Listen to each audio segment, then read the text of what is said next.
Periodic presentations to various levels of management will help ensure continued support for your group activities. A presentation made every 3 to 4 months will prove to be one of your most effective communication methods.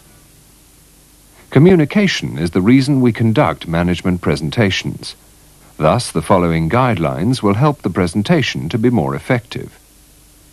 The first rule is to provide a meeting area where you can concentrate on your presentation without being disrupted by telephones, crowding, or noise.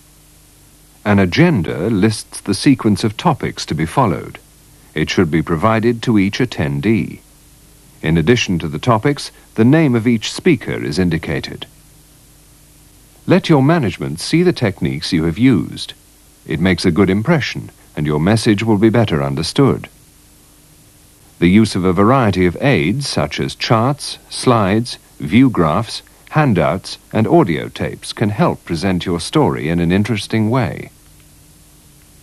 Why graphs?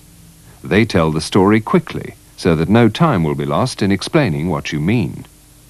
Ever feel you were talking to a brick wall? Perhaps your audience doesn't understand your message, which is another argument in favor of illustrating your talk with graphs.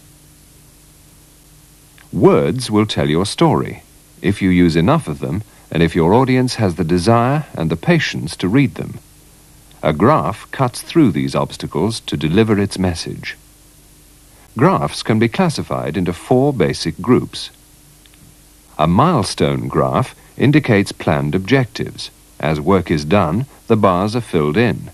This type of graph shows whether your operation is on schedule or not.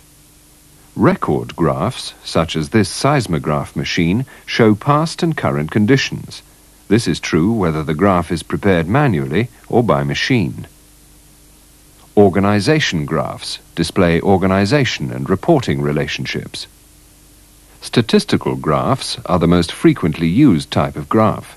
There are 5 general classifications: line graphs, column or bar charts, pie charts, scatter diagrams, and pictographs. Line graphs can sometimes be used to display several different kinds of information on the same graph.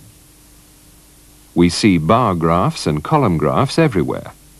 When constructing, try to arrange the bars or columns in ascending or descending order. A small space between bars or columns should be maintained, except for a specialized type of graph called a histogram, where no space should be left. Pie graphs are familiar to all of us and can depict a variety of situations in a clear manner. This is a scatter diagram graph. It is special because it displays the relationships between 2 kinds of data. Most graphs handle only one kind of data. In this example, each dot represents the height and weight of one person. When the heights and weights of many people are recorded, the scatter diagram looks like this. The pattern formed by the dots provides clues to the kind and degree of relationship being studied. Use pictorial graphs if you wish, but be aware that they may mislead your audience. The impression here is that output has increased to 4 times what it was. But by taking time to read the numbers, you realize that output rose to only double its former level. This format permits you to have the advantages of the pictorial graph without the chance of misleading your audience.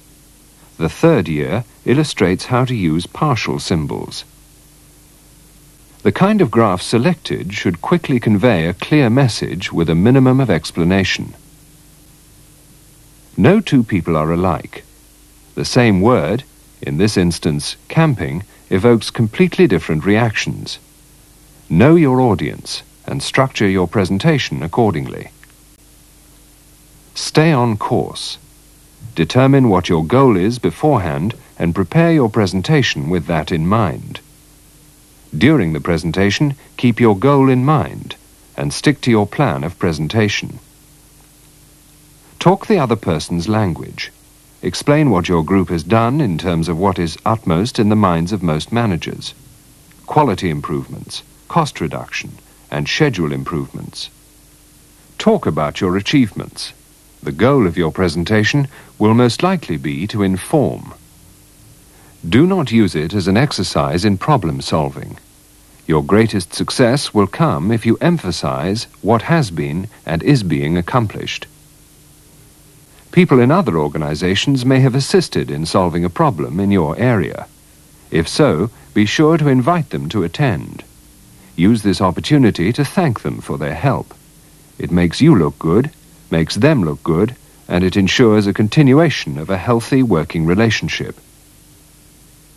Your presentation will always be made to your manager. The group leader, facilitator, and your manager will determine who else should be present. It is not unusual for the managing director to attend some of the presentations. Management presentations should be an enjoyable and rewarding experience. Use them to communicate your achievements and progress towards enhancing quality and reducing costs.